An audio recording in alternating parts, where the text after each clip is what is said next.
afternoon. My name is Chris Talbot. I'm with the 501st Legion, Rebel Legion at the moment, and possibly others. I do other costumes for them.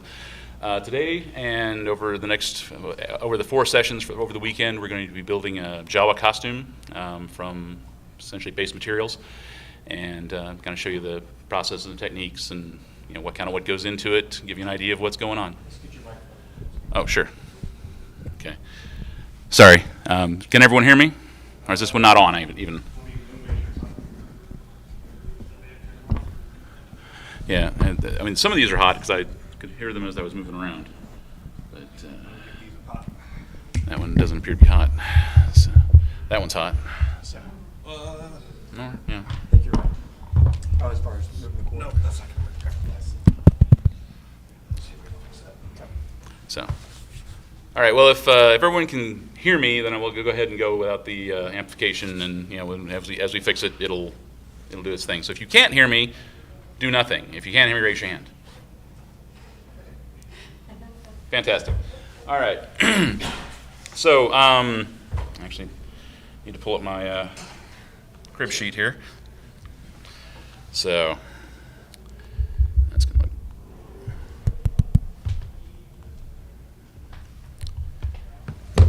Right, so every costume in one of the Star Wars clubs starts with a costume standard. Sure. Is this any better? Hang on. Let's see if I can get close enough to it to make a difference. Oh, that one's pretty low too.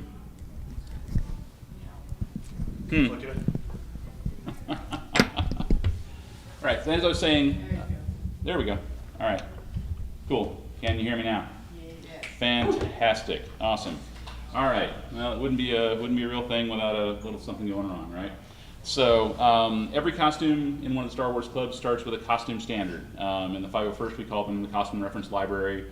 Several other clubs also call them Costume Reference Library. Rebel Legion calls them costume standards, but they're all essentially the same thing. It is the set of requirements that we look for in the costume when we're approving someone for membership. We actually have a couple of approved members over here in Jawa costumes.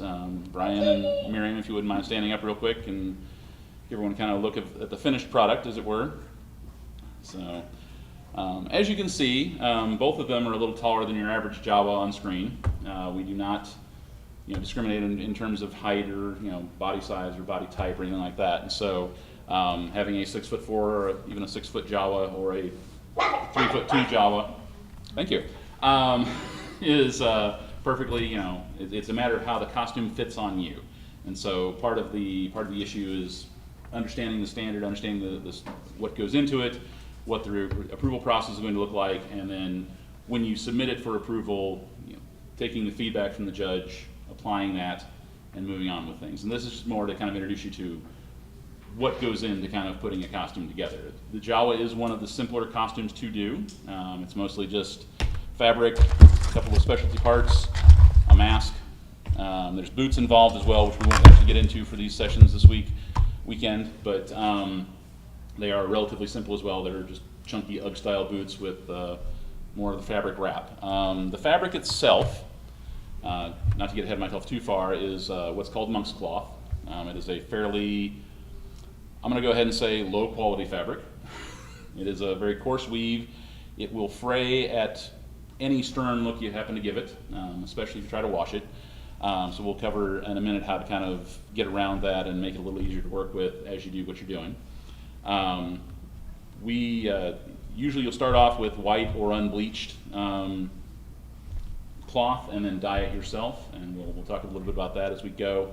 And today we'll mostly talk about what's in the CRL, kind of understanding what a Jawa looks like, what the standard says, and we'll talk about how you would start measuring and planning out your build for the Jawa. At 4 o'clock, thank you. At 4 o'clock, we will actually get into the cutting and sewing of the robe itself, so we'll do that live up here, complete with all of the mistakes and everything you could possibly imagine. I'm here to be your guinea pig and your whipping boy and your demonstration to say that if I can do it, you can probably do it too. So without much further ado, we'll go ahead and take a quick look at, hopefully I'm not blocking the view too much of the screen there. This is what a CRL entry looks like for the Jawa. So it'll usually have a photo at the top of the finished product and what someone looked like in that finished product.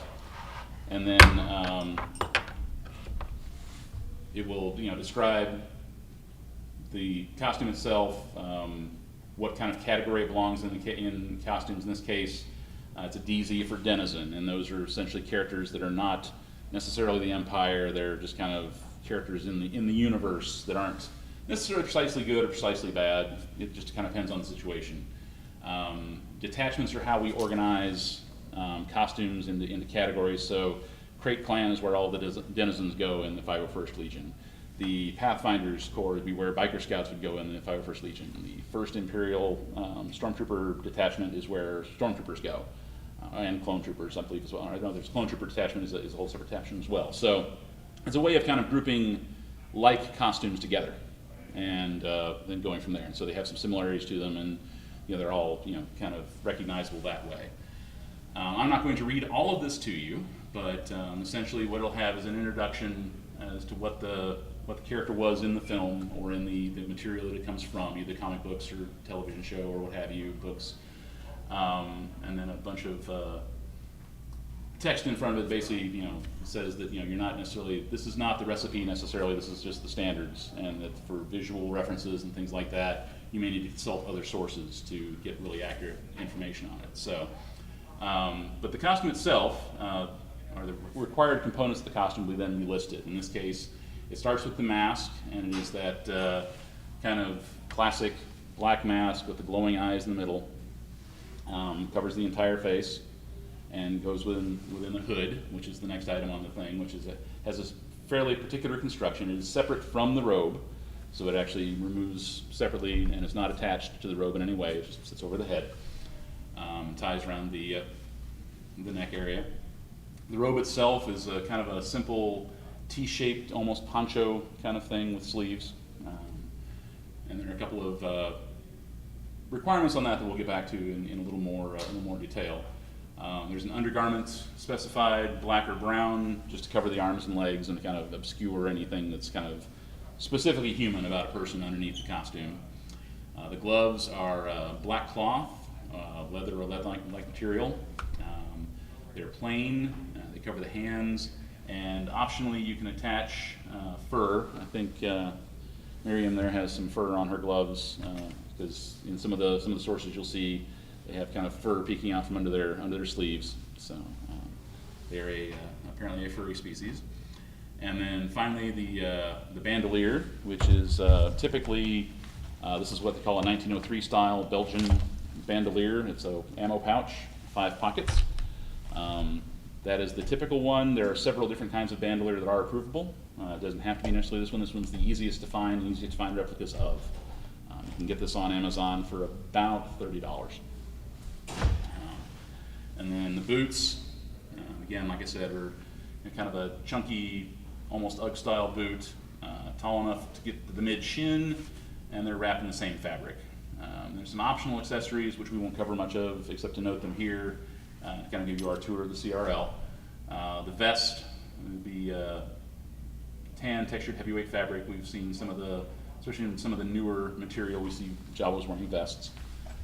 The ion blaster, there's 2 different versions, one from A New Hope, as we saw in the original film, one from Return of the Jedi, which has a slightly different barrel configuration to it, an optional holster to carry the ion blaster, a torch welder, which once upon a time you could walk into a Radio Shack and walk out with, because it's just a butane torch.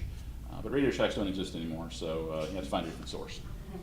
And then a droid collar, which is, I believe, probably started off life as some sort of photographic equipment handle or something like that, and then got repurposed, much like the Graflex flash tube that forms the basis of a lot of lightsabers. So that's basically kind of the tour of the CRL for the Jawa. It's relatively simple. It's a relatively simple costume. It is also one of the more affordable ones to kind of consider, because depending on where you source your materials, you can a couple $100 all in, sort of thing. I know this, if you shop at the right time at Walmart, you can get this for about 99 cents. And this is the basic mask. You can be as complex or as simple as you like. This has some nice features, and it gives you some of the spacing that you're looking for, which we'll certainly cover when we talk about actually building the mask. And then the eyes are typically essentially kind of a spherical kind of shape. These happen to be submersible pool lights you can get at Michael's, and they have in their normal form, they look like this. They have a very bright white light in the center. They have coin cell batteries inside, and they're sealed up like this. The problem with these, I mean, they're great because they're the right size. They give off kind of the right vibe, and they're easy to place in the mask because they got this little hook on the back. But that bright spot in the center is kind of a problem because the eyes are supposed to glow, not kind of have that big white kind of pupil in the center. And so with those, we'll show you a little bit about how to kind of upgrade the experience. You can do it with the LED that comes with, but I like to replace them with a more diffuse LED. It creates a better experience. I'll show you all about that when we get to that, and we'll probably hit that on the fourth day on Sunday, a fourth session on Sunday. The Saturday session we will mostly be focusing on doing the hood and that, and then later on the same Sunday we will be talking about weathering items, and so we will talk about weathering the bandolier and the robes as part of that talk as well. So if you're here all weekend, please feel free to follow this as much as you like, and we'll go from there. So with that said, I think we'll go ahead, unless there are any questions at this point, because I'll take questions at any point during this.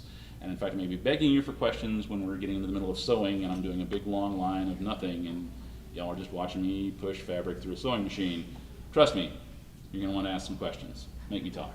So that said, so the kind of the key thing to do first is when you acquire your cloth. Like I said, it's either going to be usually white or unbleached. There are a couple of outfits where you can actually get what is called a potting soil brown, which is a slightly darker brown than this. Actually, it's a fairly significantly darker brown than this. But that is an acceptable color, I believe. They would prefer to be a little lighter. The classic mix is actually dark brown and sunshine orange dye, 2 to 1, so two dark brown to 1 sunshine orange. That's the mix I used for dyeing these. I did these in advance because if you think watching me sew is going to be boring, watching me do wash is even more boring. But I will cover a couple things I did on this so that you have an idea of how we got to here before we start with the rest of it. So this started off again as a pile of white cloth, and this particular cloth, and I don't know if we can see it as well, but there's an edge down the what I'll call the long side on both sides, which has been sealed, and so it doesn't want to fray because it's nice and sealed. But the cut edges along the top and bottom are going to be just open and will fray. And so what you would want to start with is taking a stitch across the top and the bottom. A zigzag stitch is what I prefer to lock all those threads together, and then you'll want to pre-wash your undyed fabric, so you'll get the shrinking out of the way, because this will shrink about 13%. So whatever you start off with from your vendor, whoever you got your cloth from, it'll be 13% smaller by the time you get done pre-washing it.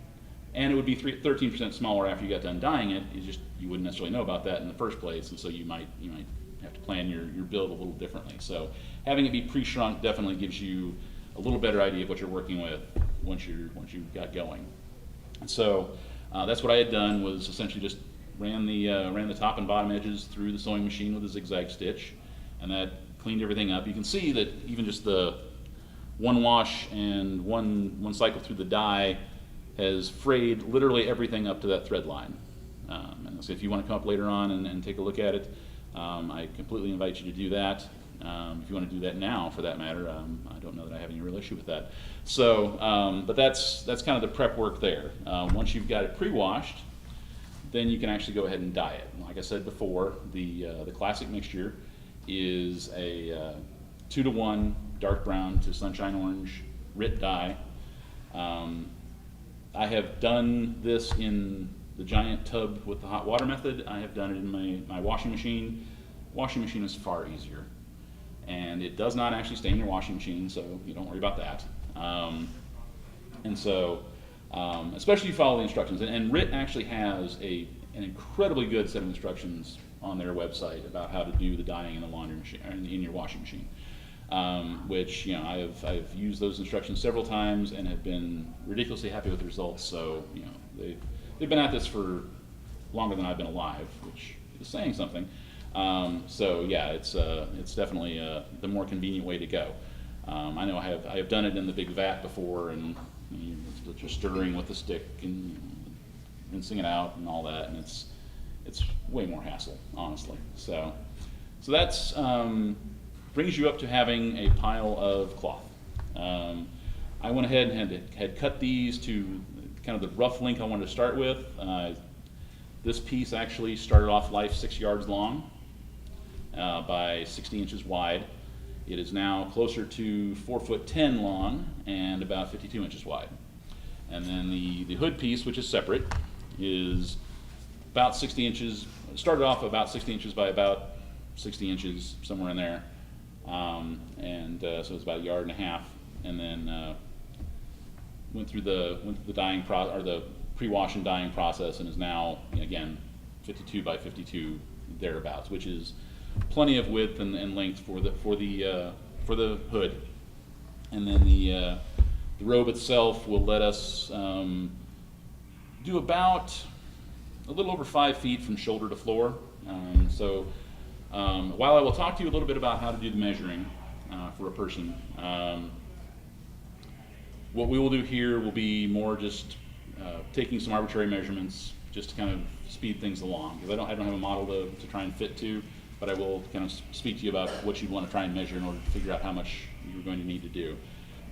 One thing I will point out, since we're talking about it, here on the robe,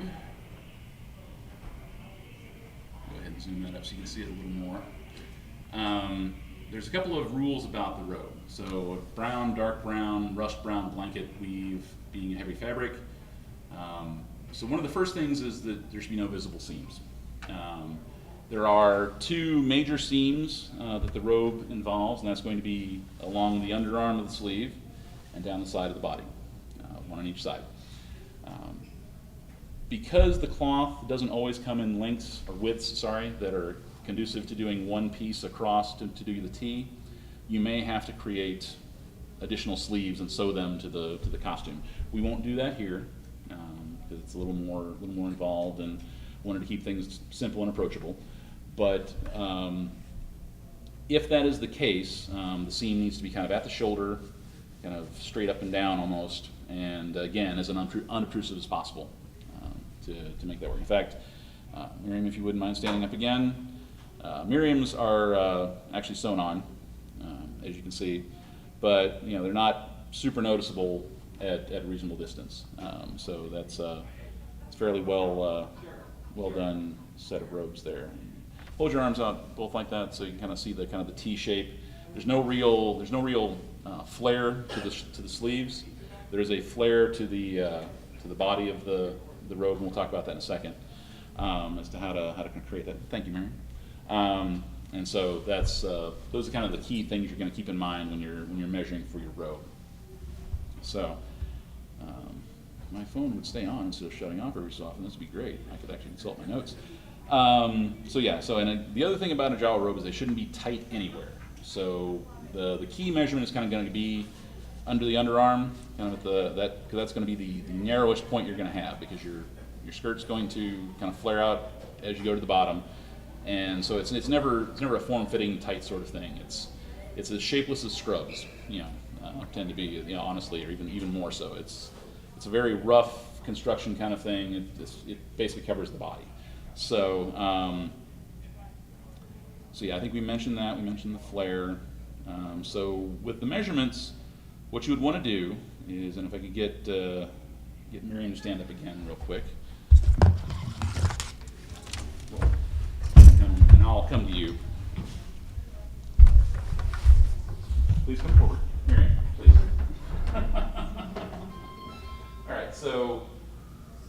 measurements you're going to try and determine first, face the audience please, is you will measure from here, about the wrist, across the shoulder, and then down the other side. Of course, my tape isn't necessarily sufficient for the task, but making a 24 inch there, over to here to 44, and then, so it would probably be 68 inches or so, and I'm not going to, she wouldn't have a cloth that would be 68 inches wide. Almost nobody manufactures cloth that wide in month's cloth.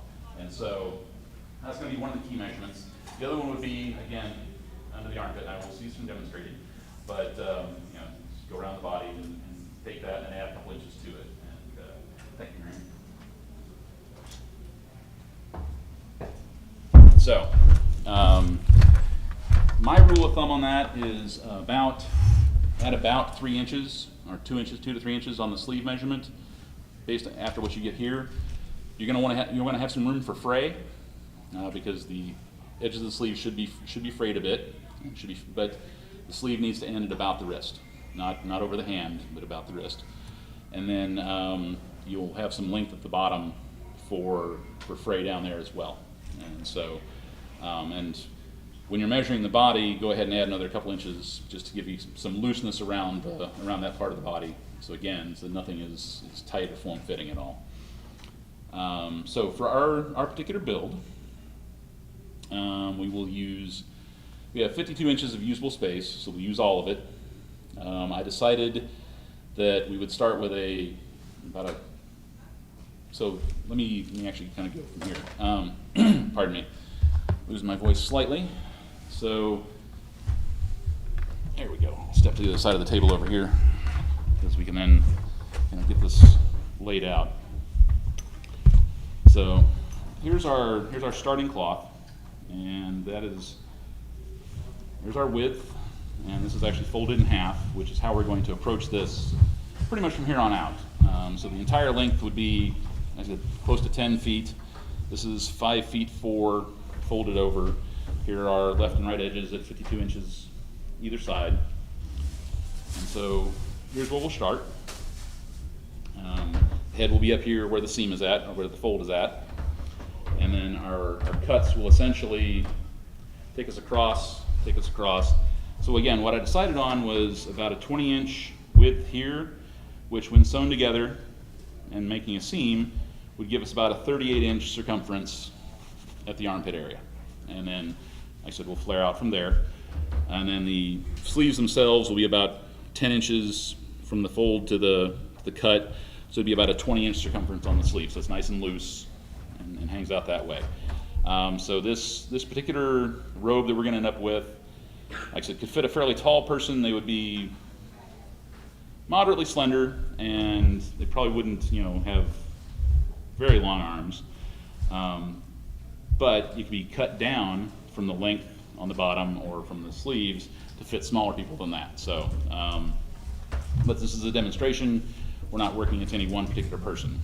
So in the case of having, like I said before, having the longer sleeve length, what you would do is instead of having the T, you would simply cut all the way up to the seam, and then you would cut the sleeve length and width, sew them, and then go from there as you construct it, which will make more sense when we talk about it a little bit tomorrow. So, all right, so we're about half an hour in at this point. Are there any questions? All right, very good. So we're a little ahead of where I had intended to be, possibly because I'm talking fast. But, oh, you know what? I know where I wanted to be. Never mind, we're not even really close to being done yet. So you might note that I had brought up an air compressor and an airbrush. And get the microphone a little bit out of the way there. Those tripods are awesome, but they're a little bit inconvenient. So with the eyes, we have some preparation we want to do before we get to building the mask on Sunday. And do this kind of two ways so I can kind of show you the difference between replacing the LED versus not replacing the LED. But The technique that I like for doing the eyes is you start with these pool lights, and you'll remove the clear plastic dome, and then you take, where did that go? There it is, sandpaper, and you'll just scuff the dome itself on the inside and the outside, just to kind of frost it over. And so you end up with, by the time you've kind of done it even a little bit, you can tell that it's definitely a different look on the lens. And that kind of helps you with getting the light to glow instead of kind of be a point. So that one's actually almost done right there. And then just a kind of quick run through in the interior there. Just take your, and again, so that's maybe a little rush job there, but that is how that would look. And then what I'll do is, did I bring things up? I did, sure. Awesome. All right. In case you can't tell, this is the very first time I've ever given this talk, so if it seems a little rough, that's because it is. Great. Thank you. So, all right.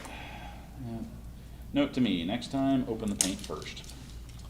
But, so, if we look back at the mask requirements,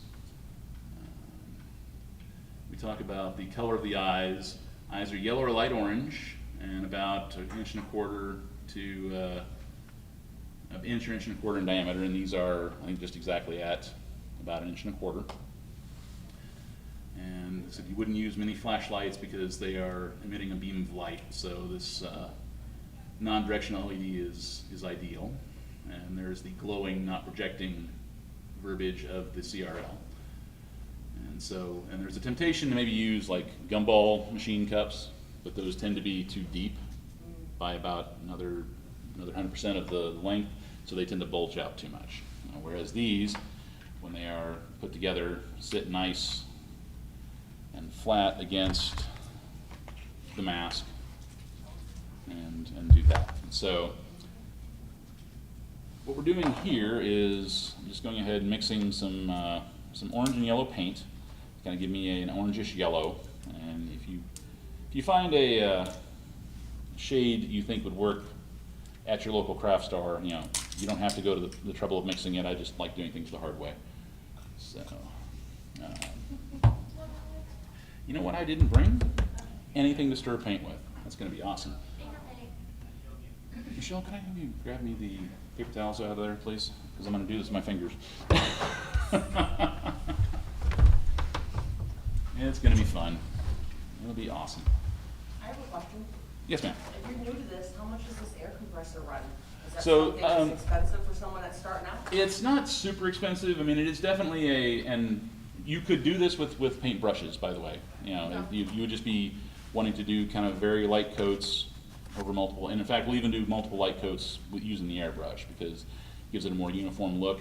But you certainly wouldn't necessarily need to use an airbrush, or even, and this is, Is that something you would use to also, distress? Is it distressing as part of it? we will be using it as part of the distressing as Okay. well, and I use it a lot on other sorts of things, which some of the other panels I'm doing this weekend, because I'm apparently a glutton for punishment, also involve using the airbrush or various other paint techniques. So I found it to be an investment. I can't remember exactly. It might have been, I think it was under $100, honestly.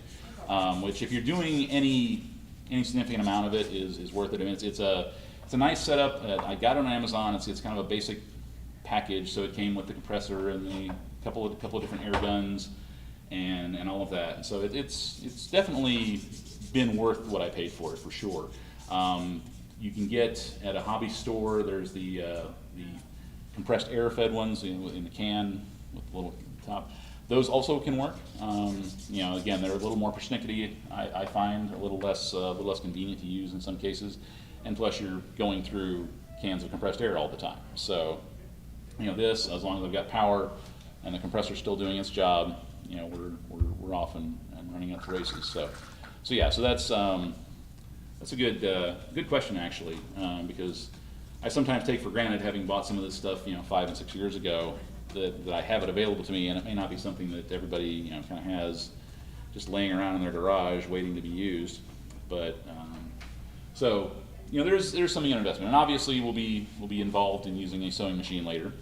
Although for the Jawa, honestly, if you've got patience and time, you could hand stitch almost every one of the stitches we're going to be doing. It would take you a little while, and it would be tedious, and you wouldn't enjoy it very much, probably, unless you really like that sort of thing.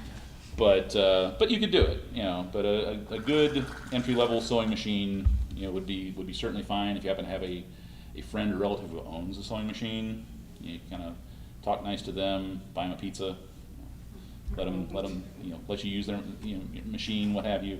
So it's that same sort of thing about getting your stuff moved up to a third floor apartment or whatever.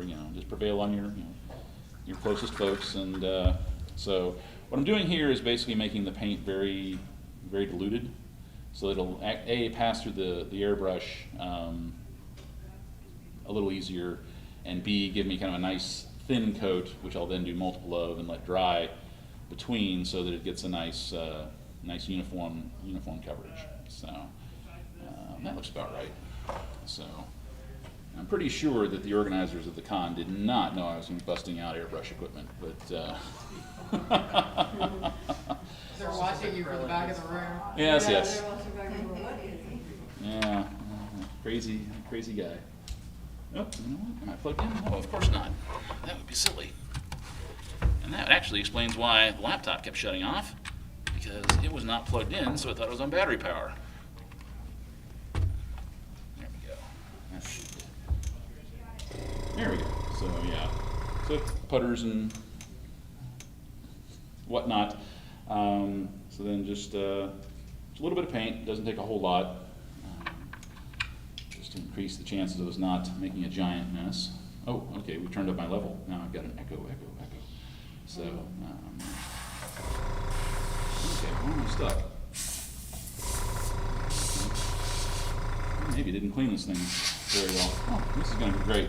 All right, so anyway, trust me when I say that, if you were to spray into the cups, a very light spray, let it dry. On the inside? On the inside, yes. And I do that on the inside for a very specific reason, and then that's a good question, because you could do it on the outside just as easily. But if you're storing your mask or putting it in a, we use totes to bring our costumes from place to place to place.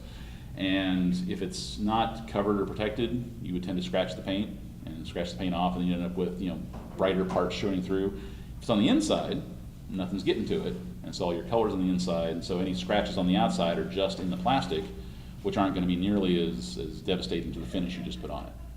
So, yeah, very good question actually. So, so while I'm nervously trying to cover up the fact that the airbrush is just not working and I will have to clean it tonight, I'll just go ahead and sand some more on these little globes and move from there. So, but again, this is all just prep work for what we would do later on in trying to take these and put them on as part of the mask and make sure that does what it does. So, let's see. All right, so we're still got about 10 minutes or so. So what we might want to go ahead and do is just jump ahead a little bit, and I'll spend a little more time later on recaps in case people show up who didn't make it to this one. But again, like I said, we have our cloth available to us and waiting for us. And I did not get the cutting boards out because I didn't know I was going to be cutting this session, but let me go ahead and do that.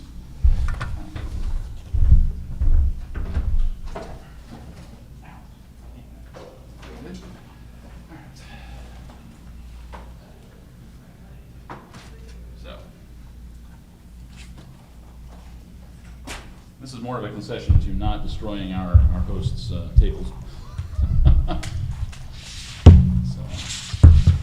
But it's making all sorts of nice noises in the microphone. So, all right. So I'll try and do this as close to a hot microphone as I possibly can, or maybe not that close. Need another tool. Hey, this is how it is at what I'm selling. Oh yeah, well, yeah. If you were a fly on the wall at my house when I was learning how to do this, you would definitely wanted to wash my mouth out with soap.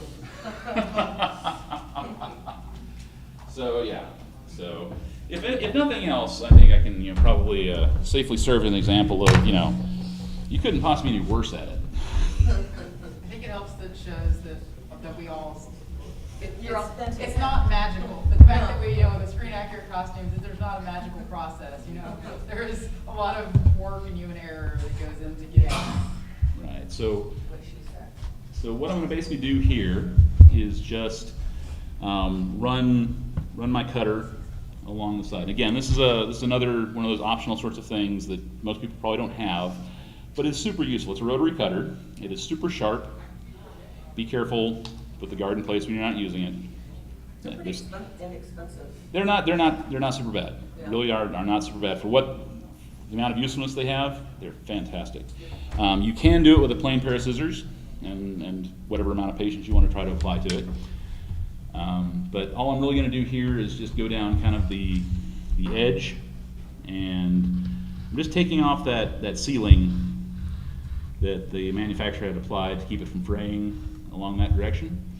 And I'm cutting it in 2 layers, mostly because A, the cutter will do it, and B, it kind of keeps everything uniform front and back. So, there we go. And actually we're going to end up getting rid of a lot of this stuff anyway when we cut our wedges out for the actual shape of the A-line costume. And ordinarily, if I were doing this at home, I've got an old folding table that I would just set this up on. I wouldn't even worry about the cutting boards underneath it, and I would just start running the cutter through. And so if you have a destructible surface like that you're not really that worried about, that is certainly a lot faster than trying to go through all of this. But again,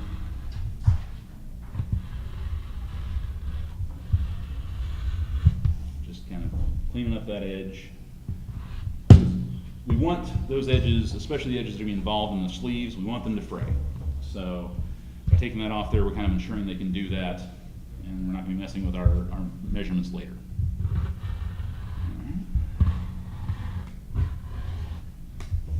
And again, knowing that we're not going to be super precise at this point, go ahead and get that taken off there. And then we would do the same on the other side, which I will spare you at the moment. But magically, somehow, between now and the next session, it will have been done. The magic of not television. There we go. All right, there's the scrap. We want to do the same thing with that stitch we ran across the bottom. Thank you, compressor. To essentially, again, unlock that bottom edge, keep it from not preventing it from fraying. So, start it. And now the one nice thing about monk cloth is that I will say is it is a crosshatch weave, and so if you lay it out nice and flat, it does give you a grid to follow. If you all want to, kind of see what's going on with that. I don't know if you can see it from out there, but it's got very much a kind of a large, almost an 1/8 inch crosshatch. And oh, it looks like I nicked myself. Darn it. And so you can kind of follow those lines and get relatively straight sorts of things. Also, the other thing you're going to find is that after your dye job, you're going to have a lot of little fuzzies to deal with. But nice lint brush will take care of that pretty easily. Does that fabric have a right side and a No, right it wrong is. side, or does it matter which side? It is completely ambidextrous in that regard. There's not a side that's facing out versus facing in sort of thing. It's exactly the same on both sides. So pick whichever one happens to be your favorite of the day and go from there. So all right. So that's probably I think about as far as we want to try and get with this session. We should be pretty close to about 2:45. So we've technically got another 5 minutes or so. So at this point, if there are any other questions, or and not even on just what we're doing here, but anything in general that you have about the costume process or the approval process, or what the weather's like in Iceland right now. I promised to make a better entertaining story about that. There we go.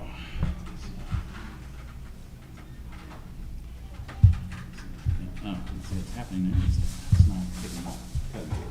So. All right, so it's got that bottom edge taken care of, no longer in our way.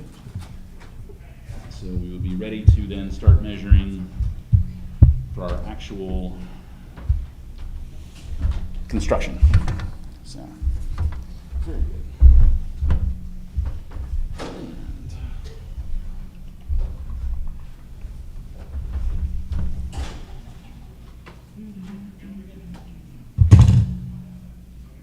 Pardon the tuneless humming.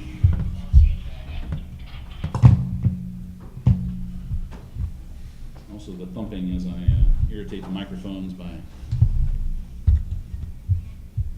right.